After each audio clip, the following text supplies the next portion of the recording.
Hi Hilda, this is Connie, and I made this video for you because I think it'll be a lot easier for me to explain the changes that I want you to make in developing your lesson plan than trying to write it all out and have you wade through a bunch of comments through in text.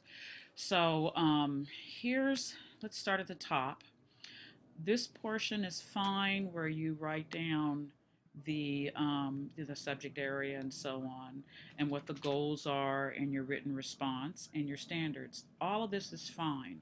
I do want you to pay very close attention to your standards, where it says what the students will be able to know, what the students should know in respect to the lesson. So they need to know the pattern of the stars, that they stay, that there are predictable patterns, and the students would know that the sun is in the sky and it changes the course during the day and the seasons and so on. That's fine. Your grade level is fine. Your content objective is not written clearly so that I know what the students will be able to do when they finish this lesson based on what I read about the lesson. Now, here in the lesson, you said that the students will be able to describe the movement of the sun during the day. The students will also be able to describe the movement and effects of the movements of the planet Earth. Now, while you did mention some of this in the writing that you did below, your teaching really did not reflect these two objectives, and I want to show you why. So I'm going to finish walking through this. The language objective is great. I know that the students are going to be looking at this vocabulary. This is really a vocabulary lesson that you're doing today in respect to the concept of how the sun moves through the sky. So they're going to do reading, they're going to be writing, listening, and speaking. That's fine. And then we get to the box where it says class information. There's not enough information here. This does not describe your class in the amount of detail necessary for the evaluator, me, or anyone who reads your work to understand that you really understand who you're teaching. You've got second and third graders, you have a partner teacher, you're doing science, and it doesn't say anything about the fact that this class is a dual immersion class. I don't know how many IEPs are in this class. I don't know what the readiness level of the children that are in the class. There's not enough information. This is huge. You only have to write this up one time, but it has to be very thorough. It needs to discuss not only who you're teaching, but the school and the environment around the school and the community, because when you can detail that information, then we know that you understand who you're teaching and that the lesson that you structure is going to meet the needs of those students. So this must be broadened. This is just not going to be enough. You're going to see why this is important as you move through the program, but it's going to be important just in general for you to be a fine teacher, because you have to be able to know each and every child in your class. Your considerations is that you have some EL learners. I agree. Do you have children that have any behavior problems? Do you have children that have IEPs? Do you have any physical nature of your students? Do you have students that are at below grade level? Those kinds of things. Then it asks the adaptations, and you mentioned the adaptations that you're going to have for these particular students. It's really important also for you to mention that you're actually going to teach this class in Spanish. And because you're going to be teaching this class in Spanish, you also have adaptations for the students who are speaking English. And you have to put that down there because that's the kind of class that you teach. So this has to be redressed. Then you've got the grouping. You're going to use, the adaptation you're going to do is grouping, and you're going to use Sadai. And in the grouping, you say that all students will work in these groups, and I will have pairs of differentiated levels so that the higher level kids can aid the struggling kids. That's not a good thing to write down when you are working in the classroom. What an evaluator wants to see is that you can have students at higher levels assisting in the group, but when you write down that a student at a higher level is going to aid the struggling child, the interpretation is the student at the higher level is going to act as teacher and tutor for the struggling child. What you want to do is say that you're going to make differentiated groups so that each can help the other. But it's best not to write down, even if that's what you're going to do, it's best not to write that down while you're in a teacher preparation program. So then you've got your other students that need support, and they will get the support from the teacher during individual work and will be paired with a high third grade during that paired work. And again, that's something that you want to reconsider because now you have your third graders working as teachers for your second graders. When you're pairing students, you want to pair students so that each can bring something to the situation, but you want to have them just a level apart. You don't want to have them up too high a level apart because if you do, the lower child will lean too much on the higher child to get the work done, and the higher child will just go ahead and do it because they get frustrated waiting for the other child to come up to where they need to be. Now, if you have classroom buddies, that's different than the pairing of the students while they are both doing the same work. So you write down there's collaboration, communication, and creativity. And then you write down what your assessment is going to be.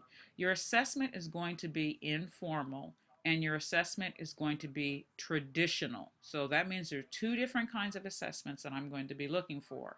One is recall and recognition, and the other one is something that's going to be observable.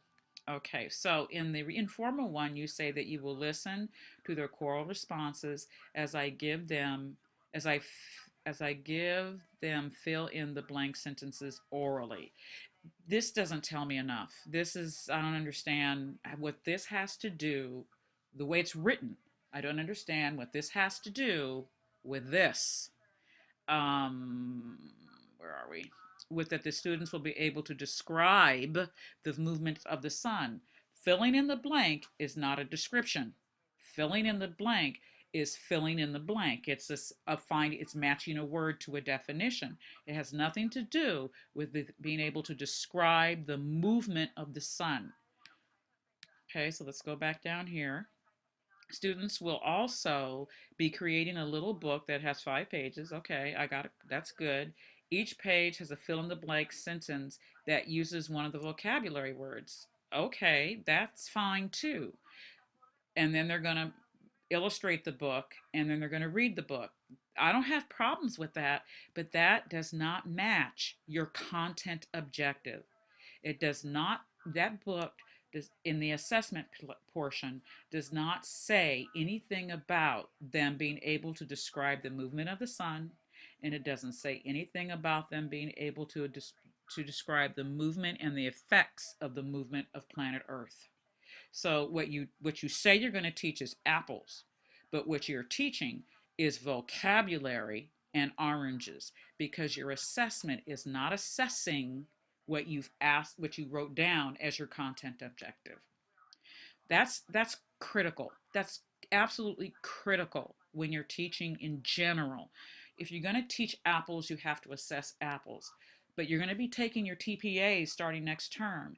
And if you write something like this on your TPA, you're immediately going to fail it. And I don't want that to happen to you.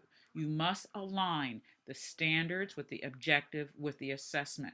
You must take that wording from all three of those to create the alignment. And if you look at what you wrote and you look at the standards and you look at your objective, the alignment is not there. There's nothing down in your assessment that says they're going to describe anything. So now when we get down here, you talk about, you ask them some questions, and then you tell us that we're going to do the book, and then you have them read their book, but you don't do anything in here in your lesson again that relates to the assessment, excuse me, the objective that you wrote for this lesson. There's nothing in here where you have the students describing anything. You have the students answer a question. Where is this going to be and where is that going to be? But they're not describing the movement of the earth. You haven't created a lesson that provides the opportunity for that concept. Your open is just getting them ready for what you have to teach. Your body is the actual teaching of the body of the lesson. This is where that whole movement of the sun and all that other stuff should have taken place.